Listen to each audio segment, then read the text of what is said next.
Welcome to Practical AI. If you work with artificial intelligence, aspire to, or are curious how AI-related technologies are changing the world, this is the show for you. Thank you to our partners for helping us bring you Practical AI each and every week. Fastly.com, Fly.io, and Typesense.org.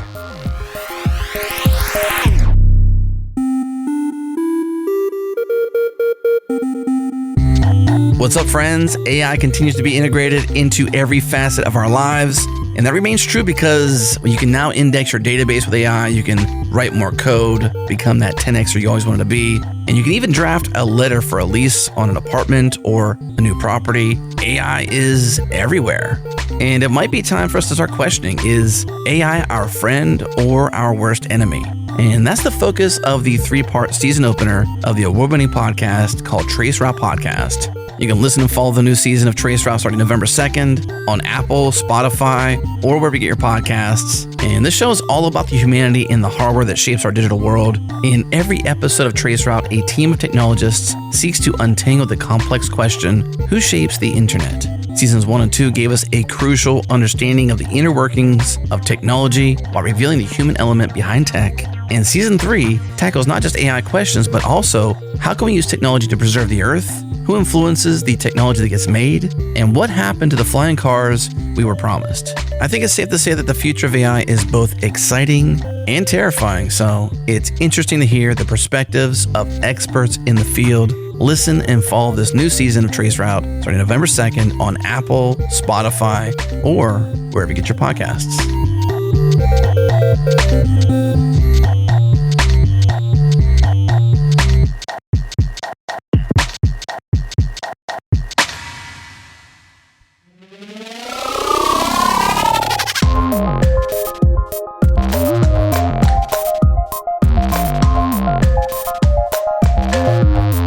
Welcome to another episode of Practical AI. This is Daniel Whitenack. I am a data scientist and founder at Prediction Guard, and I'm joined as always by my co-host Chris Benson, who is a tech strategist at Lockheed Martin.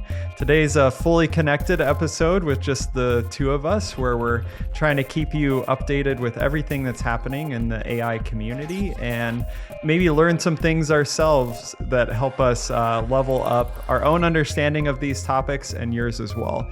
So, how you doing, Chris? Are you keeping fully connected? I'm definitely fully connected, and there's been a lot to fully connect to this week. There was a bit of homework going into this episode here, so it's been interesting. We got a lot to talk about today. Yeah, there's a lot happening in the world. Normally in these episodes, or at least it feels like in recent times in these episodes, there's been a lot of updates on new models and other things like that. And that's still happening. So, things like Mistral and other models have come out. But I think the interesting thing maybe that I've seen people talking about this week in particular circles back to government interactions with the AI community, and in particular, the White House here in the US, the White House, the president's executive order on safe, secure, and trustworthy artificial intelligence, which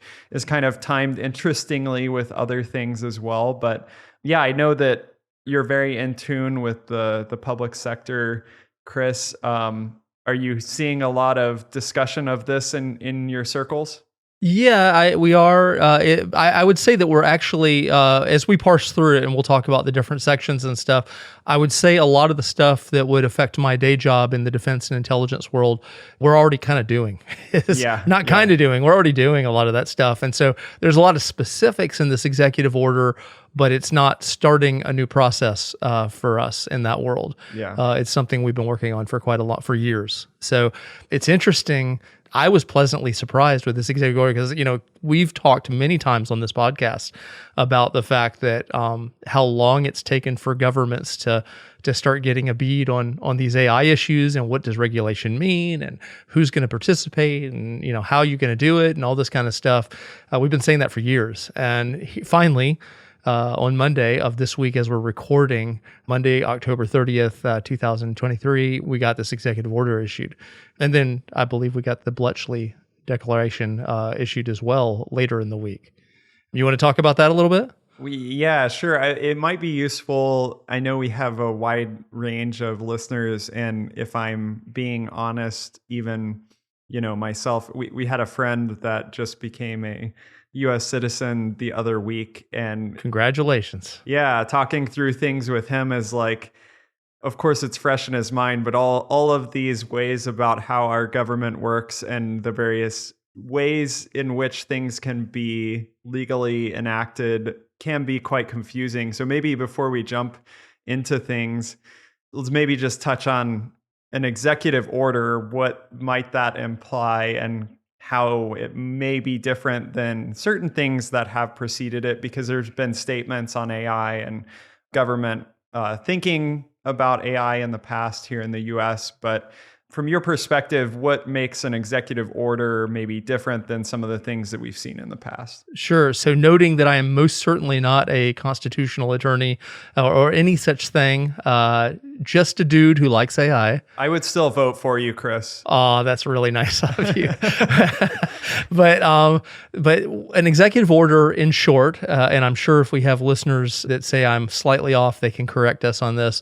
But the President of the United States can issue an executive order, which is a legal device which essentially has the effect of law. It can be overridden a couple of different ways.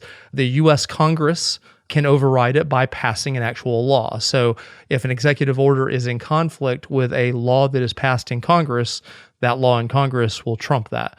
And in addition, an executive order, I believe, can be the U.S. Supreme Court can also override it on constitutional basis.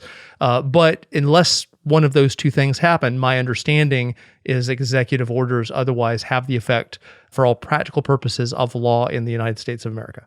Yeah, and apparently these actions are, quote, the most sweeping actions ever taken to protect Americans from the potential risks of AI systems. It's funny how, the use of adjectives in government has come quite interesting over the years, but this is the most sweeping actions ever taken to protect Americans from the potential risks of AI systems.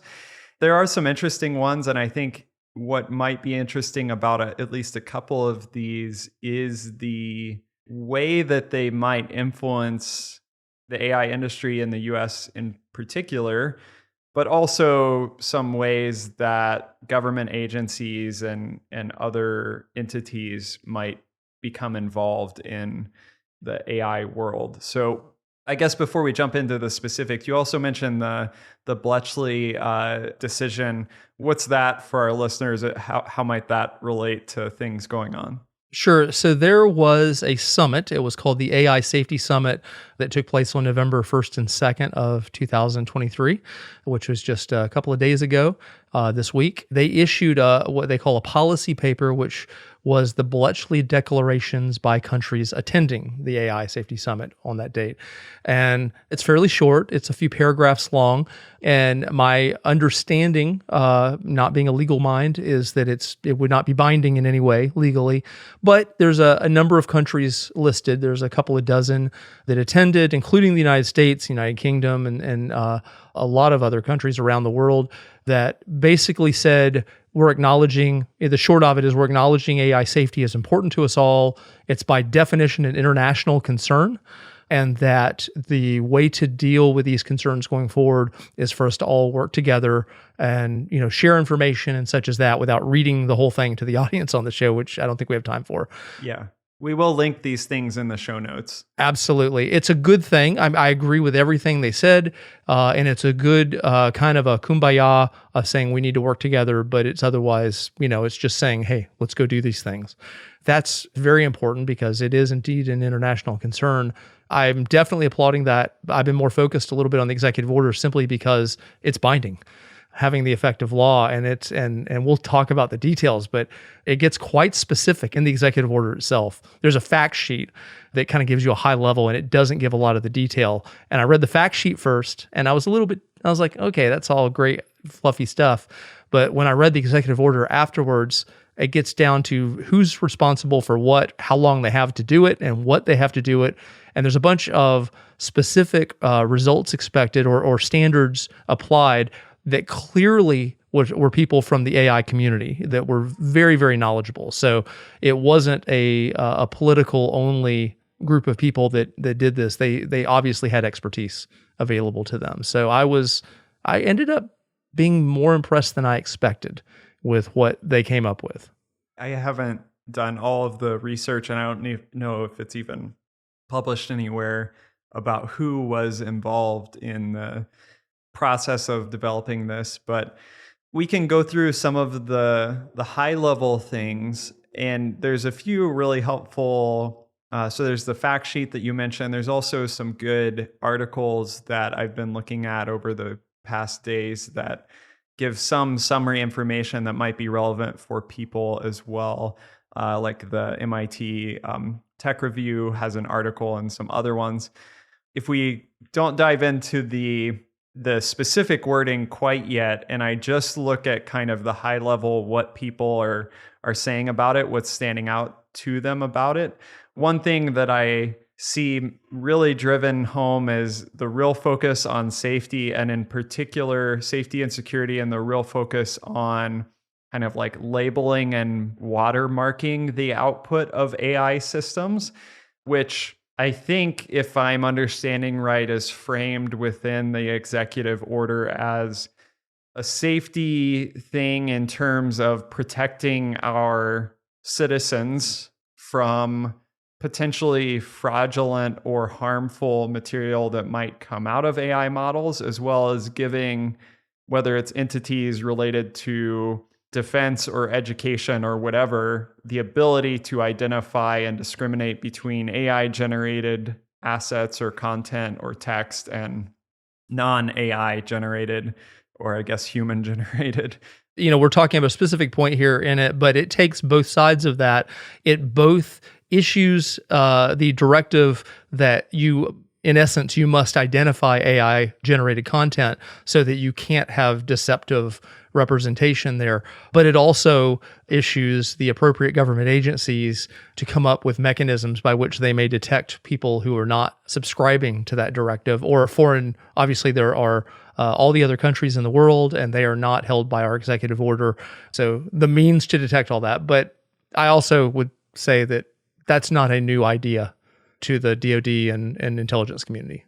And am I understanding this right, Chris, that the executive order would put the obligation on certain government entities to figure out how to enforce this mandate on the other organizations, companies, entities, teams that are within their jurisdiction? Is that a good way to put it, or am I misunderstanding? Yeah, it leaves a lot undone. So, and at some point we probably should jump in and kind of hit the highlights on what they were, but it basically puts the burden on various agency leaders to come to. It'll outline what they have to accomplish and when it must be accomplished by, and in some cases what the output of that is, but it doesn't tell them how to accomplish all that. And I have yet to see any place where it ascribed any budget to any of those items. So there are strengths. It was good thinking in many areas, but the dollars to that would go into making some of these things happen, I did not see assigned. So positives and negatives. When you read this, when you see this coming through and how things have trended over the recent years with respect to the government's thinking on AI, is this like taking us up from a level 2 of priority in government and action up to, 10? Or how do you see this as escalating the kind of involvement from the government in the AI industry in terms of practical things that we'll see in, let's say, the coming year? Oh, I would say that they don't have a choice, given that it's now in an executive order and it directs them with timelines and the specifics on that. If I was leading a federal agency that was being called out to do this, I would probably be scrambling and trying to figure out who I had and who I could get and where I was going to pull the money from to accomplish those things. And I'm hoping maybe a listener knows that there's budgets ascribed that we haven't heard about yet, and that would be good news. They would have to juggle a little bit in terms of their priorities to make some of these things happen. But I think it's good. It forces it right up to the top of our list of things to, the government could happen. And I don't think it was going to happen from industry alone. We've watched for years as commentators on the industry every week. We've seen individual companies kind of do their own thing. They kind of compete with each other because there's a bit of a marketing tinge to AI safety as well, but nothing that has ascribed the entire industry universally. And so this will clearly do that with external standards.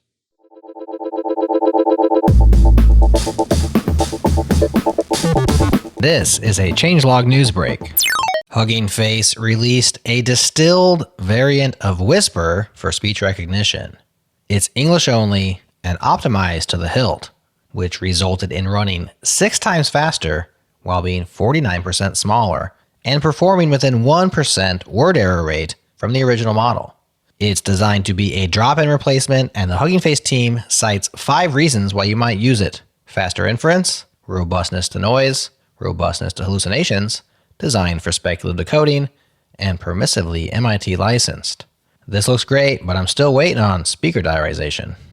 You just heard one of our 5 top stories from Monday's Changelog News. Subscribe to the podcast to get all of the week's top stories and pop your email address in at changelog.com/news to also receive our free companion email with even more developer news worth your attention.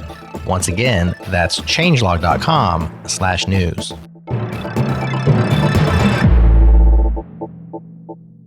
Okay, Chris, let's dive into some of these specifics, which I think are really quite interesting. The one that I thought was probably most interesting to me, although I think the others have both good and interesting implications, as my wife and her business would say, there's wins and opportunities. But I think one of the ones that stood out to me was, I'll just read the wording here and we can talk about it and in some of the wider implications. But one of the things is a requirement that developers, which is interesting to me because I'm an AI developer, I guess, a requirement that developers of the most powerful AI systems share their safety test results and other critical information with the US government. How does that strike you? What are your thoughts? Depending on the model and the specifics of that, it will often be the U.S. Department of Commerce that's receiving those. In some cases, it will be military or intelligence, depending on the nature of what the concern is and what the model can do. But that will have to be created. It doesn't exist today, to the best of my knowledge. If I was leading commerce, I'd be going, okay, how are we going to receive this information and store it? Because they're probably going to be getting quite a lot of data coming at them with the amount of development in this area. That's one of the things that certainly here in the US, we're going to have to learn how to do, because as of now, once the timeline, I don't have in front of me what how long they have to put that into place, but after a certain number of days, it will be required by law. If we're specific on the thing that would be required by law, if I'm understanding this right, it would be someone that is developing a new, maybe one thing, I don't know if you've seen this, maybe I just missed it. I'm not sure if this would be new in the sense of training from scratch or new in the sense of a fine-tuned model, but those that would release large models like, in recent weeks we've seen Mistral and Llama 2 and Zephyr and all these models coming out, the models that are significantly large, like that, foundation models that are significantly large. As those are released, after they're released, before they're released, maybe we can talk about that the people that are producing those models, the teams, the developers that are producing those models, perform some sort of red teaming to probe the models in terms of potentially harmful outputs and kind of behavioral tests, and perform risk assessments that would be, gathered in some sort of coherent way and shared with the US government. One of the interesting pieces of this part of the executive order in particular, if I'm understanding right, is that it falls under the authority of the Defense Production Act. Correct. Which I think, in addition to the executive order status, might bring this point maybe a little bit higher up in terms of firm legal footing.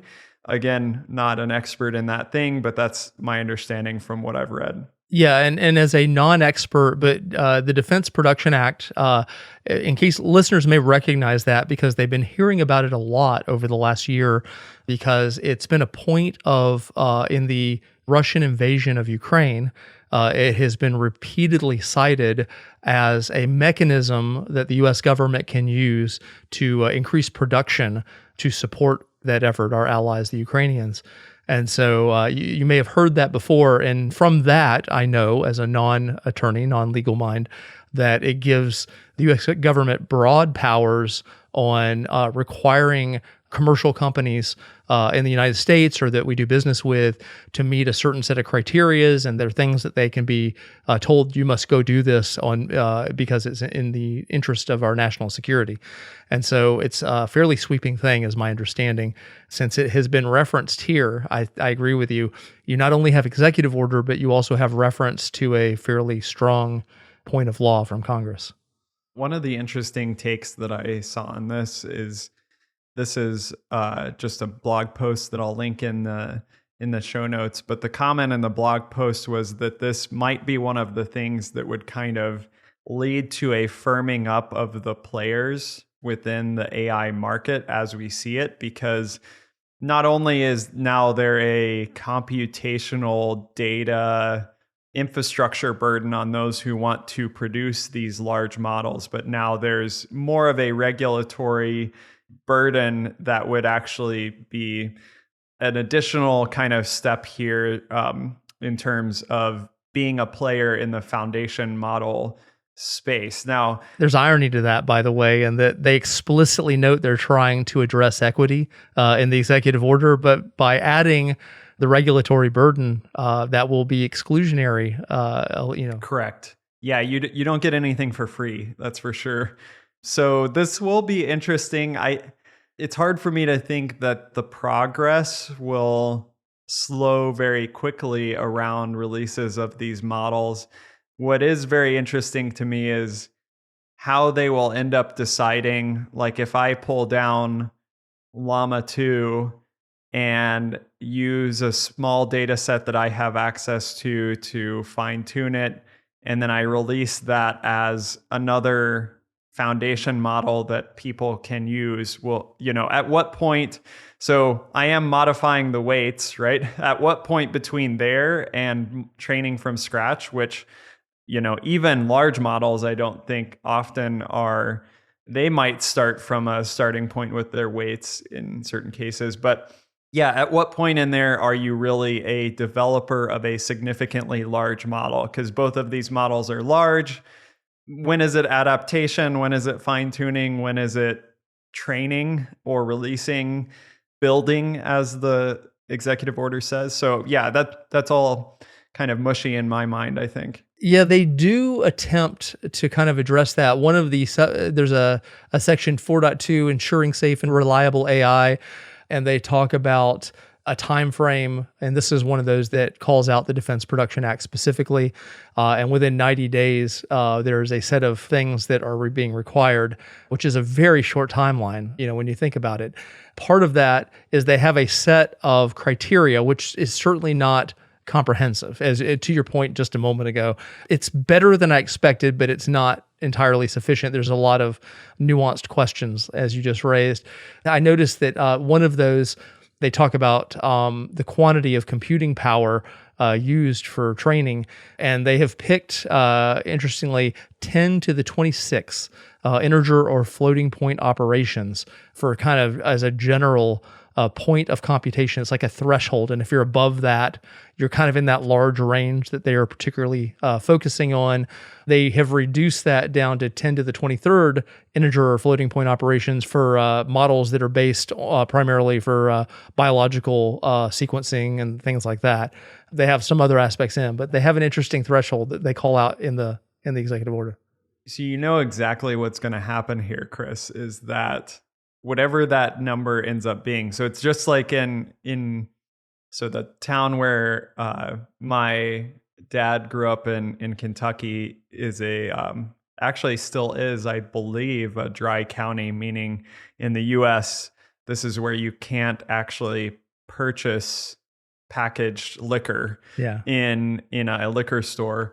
Of course, what happens then is just on the edges of the county, you have these, at the sign where the county ends, there's like 14 liquor stores, right? Yeah. We'll see something similar here, right? What we've been choosing our numbers of parameters and such, 7 billion, 13 billion for various reasons for our models. What's going to happen is people are going to get really, really good at training models right under that threshold, which is 10 to the 25th will be the magic number going forward. Yeah, which, I think it could actually have even though that's kind of gaming the system, it could actually have a really nice effect that instead of us trying to always think about more data, bigger model as the way to incrementally improve, this does put a burden on those that want to operate at the lower level under the threshold of regulation. The burden to say, hey, what if we're creative either in our model architecture or the way we train it or the way that we fine tune or whatever that ends up being, to actually do more with less, which I think overall would be a good thing. And academia is already thinking about these things with things like the baby LM workshop and other things like that. So I think that could actually have a follow-on effect that's quite positive for the model landscape. You'll have a set of players that remain out of necessity. They must play up in that area because the true LLM range isn't going to go away. But that will also be dominated by large players who are already doing regulatory stuff anyway. Maybe they weren't in this, but they're accustomed to that. It is exclusionary to those large, things like cloud providers and such will be doing that, but you'll probably have a whole range of mid-sized players that are below the Amazons, Googles, and Microsofts of the world, and the OpenAIs of the world that'll play in that, just below that, and build foundational models. It may be that as you said, it'll be interesting to see what kind of innovations come from there. And one other question that I have coming out of that is, how do I know that I hit the 10 to the 26? And how do you, along with this sort of restrictions or legal implications throughout the executive order, this kind of naturally brings up a lot of questions. Like they also talk about watermarking, which we can talk about here in a second. But the general thought is like whether you're talking about this computational power, red teaming, behavioral tests, watermarks, labeling, you need standards and tools and tests to help you ensure that you can do these things. Like, how do I know when I hit that threshold? How do I watermark things, et cetera, et cetera? And so one of the other things that's drawn out right away is the developing of standards, tools, and tests to ensure that AI systems are safe, secure, and trustworthy. And this specifically calls out the National Institute of Standards and Technology, or NIST, that you might have heard of before because they have like one of the most precise clocks to, help keep the standard of time, and the most precise Cesium weights. Yeah, the most precise, like this is exactly what a kilogram is. And yeah, I actually, in my undergrad when I was doing research, I did research at NIST with one of our collaborators. So we were theoretical, they were experimental. And I think mostly all I succeeded in doing was spilling a bunch of carbon nanotubes on the floor. Not very good at experiment, but that's what they're experts in, minus the occasional intern that spills carbon nanotubes on the floor. But they're specifically called out to help or set the rigorous standards for what's phrased in the executive order, extensive red team testing to ensure safety before public release. What are your thoughts on this, Chris? This goes back to something I mentioned earlier. There's a lot of figuring out the how that's undetermined. So, you have clearly some bright AI minds that help construct the executive order, but they've left wide open, what that means and, what is red teaming? What is red teaming trying? They hit some things that red teaming should be trying to do at a very high level, but it's up to NIST and the Department of Commerce to come up with, what the specifics are on that. And I think we're all going to be learning. I think the key thing that I would take away from that is that this executive order is the first of many things to follow over the next year from various agencies as they are trying to fulfill the executive order's intent. Well, Chris, the next thing I see in here is biological materials, which I don't necessarily think about that much, even though I'm made up of biological materials. I guess I don't consider my own biological self very much, but they talk about protecting against the risks of using AI to engineer dangerous biological materials. What is a dangerous biological material? I guess a bioweapon, is that what we're talking about here? It would be bioweapons, and it could be something that we've all heard about. When we were in the height of COVID, there was all the theories about whether or not it had been created in a lab in China or elsewhere, and such as that, and so it could be a weapon by design. It could just be a virus. It could be lots of different things. There are a lot of international laws and domestic laws against these things, but we also have actors around the world who don't necessarily subscribe to the same values, and so it's still something that the intelligence and defense communities of both the U.S. and our allies spend a lot of time thinking about how to address and defend against, though we follow those laws that our adversaries may not. So, yeah. People might be wondering, well, how might you practically think about protecting against the development of dangerous biological materials with AI? And we've had previous shows, we can try to find them and link them in the show notes, about using AI to find new drugs or something like that, right? Yep. Well, a lot of those projects, whether it be those kind of pharma-related projects or academic projects related to biology and AI, or AI and life sciences sort of overlap, a lot of those do have some sort of federal funding behind them, whether that be NIH or NSF, these sorts of grants. And so one of the things that's called out here is, hey, if you want a grant, if you want our money, then you have to agree to establish these standards XYZ, which to my understanding are not specified in this executive order, but it's saying we will create these standards that will be standards and requirements to receive federal funding for biological research with AI, or I don't know, that's probably also to be determined, like how to categorize that, but. And we're talking a lot about biological, but they don't just address biological in it. There's kind of some special stuff on biological, but then they also address what they refer to repeatedly as CBRN, which is short for chemical, biological, radiological, or nuclear weapons. And so the kind of civilian research on the biological side, but there's also the military side under the CBRN acronym that they're addressing on those. And there's a lot of concern expressed throughout the executive order about all of those being enhanced by AI in terms of finding solutions that where you're using models. How do you handle those both domestically under this law, and how do we direct agencies to help keep us safe from adversaries that might not respect that? Yeah. There were two things that I was seeing in the kind of news and commentary on this that were standing out. One, we've already talked about, which is related to the requirement for the, quote, most powerful AI systems to share their safety test results. The other one that stood out, or it seemed to stand out to many people, was the protections that are put in place for establishing ways to detect and label AI-generated content.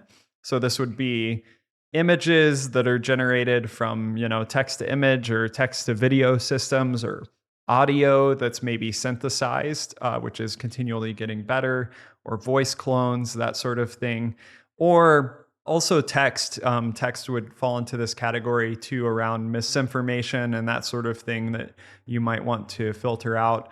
or maybe if you're one of those teachers that want to prevent your students from using ChatGPT to generate their essay, then using or finding ways to detect AI generated content and enforcing those in certain context. That's kind of my general reading of this stuff. And I think what I was seeing was there's a good bit of positive response to this, even from many in the AI community that recognize, yeah, this is an important piece of what we will need to do moving into the future in terms of having to label things and needing to be able to discriminate between these things. But also the recognition from those in the AI community that this is still very much a topic of research, which is not figured out yet. Totally. And I think that's one of the, it's interesting. I think that will be a big impact because that will affect so many industries that are not necessarily ready for, they've kind of said, we can make some money, we can generate content, and we've all been seeing that online. But it's coming from industries where they have not had the burden of responsibility for it. I think certainly all of us that are in the AI world have used different models to generate texts and stuff. And it started the first time as kind of cool, but then you realize, wow, this is an amazing business capability. But now it's an amazing business capability with a fairly significant responsibility attached to it. It will be interesting things like the marketing and branding industries, which once upon a time I was in, will have to figure out a way to do that and still serve their clients in that particular industry. Because if you just have everything as AI generated content, that will affect how people perceive the content you just generated, trying to satisfy your client, if in that particular industry. So there's a lot of nuance that's very industry specific that's going to have to happen for that.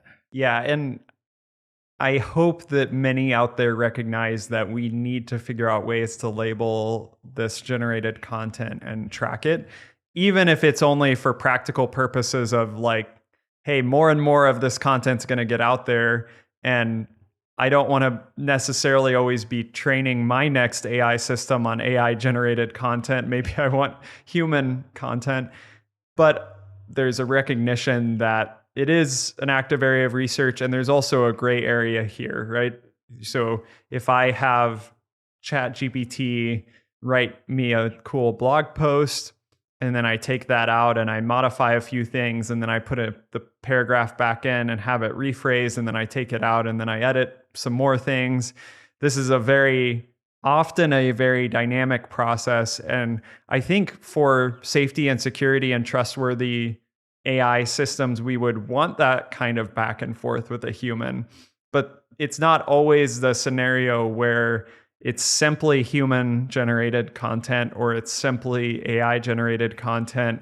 This does get very mushy, even in automated systems where there's humans post editing machine translations, or there's humans reviewing analysis that's been generated out of a SQL table, or I don't know. There's all sorts of scenarios here where there's a lot of gray area, and maybe that's not the focus of this statement. It might be more these scenarios where you'd want to essentially create a factory of misinformation that's just pumping out things to Twitter or X, and that's maybe more within what they're talking about. But I think that working through all those nuances in all these different industries, and I do the same thing. I write a lot of stuff, and I'll put what I've written into one or more models, and I'll see what it comes back with, and I'll choose, and I'll take part of this and part of that.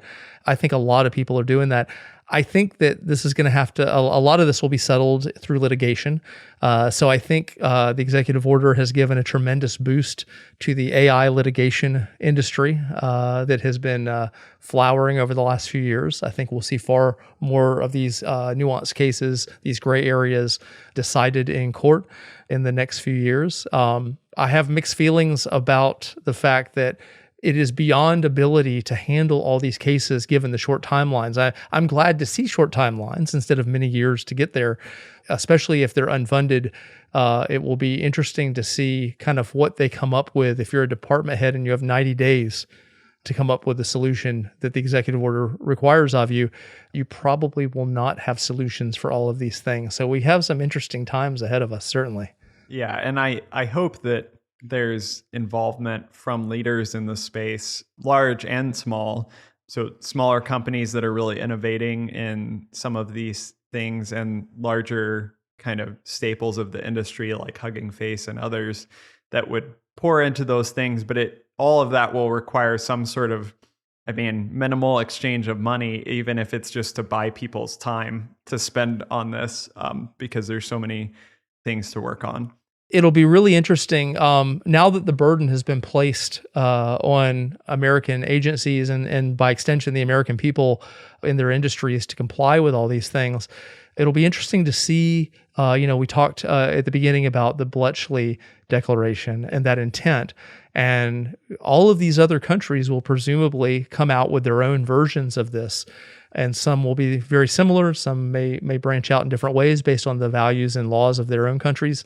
But it will be to see how this works out. And there will also be some countries that refuse to subscribe to this whatsoever. And not only will they not contribute to this, they may be working very specifically against it.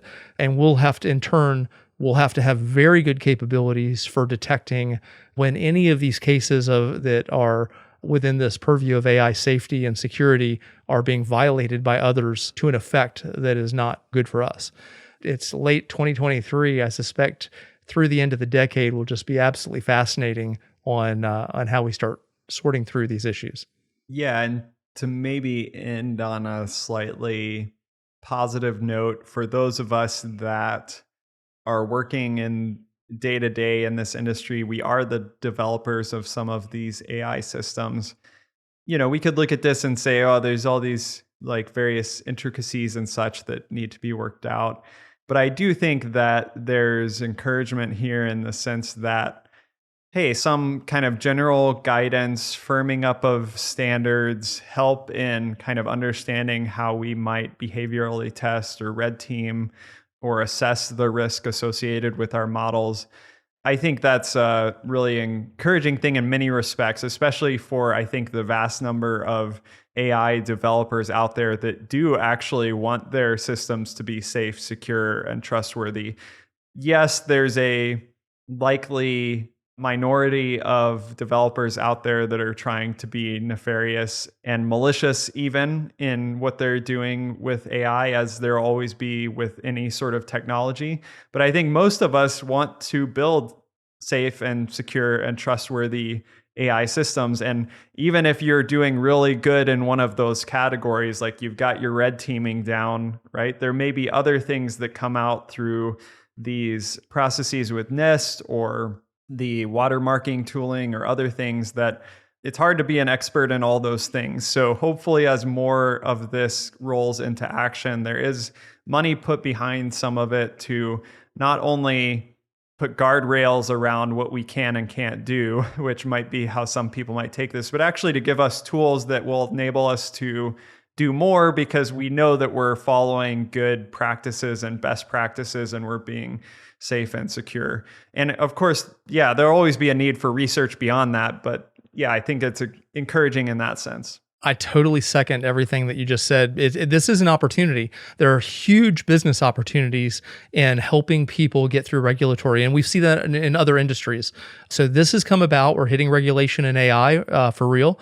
Every other time regulation has come out, there's been whole industries born that helped get through that, and services that make it much easier than it seems today as we were first reading what is to come.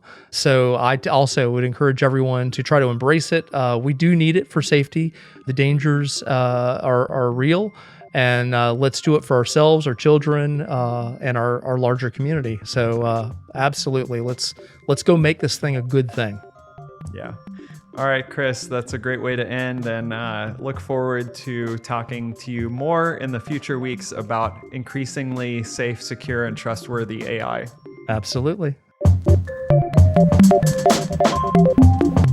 If you enjoy the music you hear on Practical AI, you'll be happy to know we've released 2 full-length albums for purchase or streaming. Just search for Changelog Beats in your music app of choice and check them out. Volume 0 is called Theme Songs, and it includes special remixes in addition to the classics. And our first volume is called Next Level, featuring many of the video game inspired tracks you've heard on Changelog podcasts over the years. Check us out, Changelog Beats. Thanks once again to our partners, Fastly.com, Fly.io, and Typesense.org. That's all for now, but we'll be back with more practical AI goodness next week.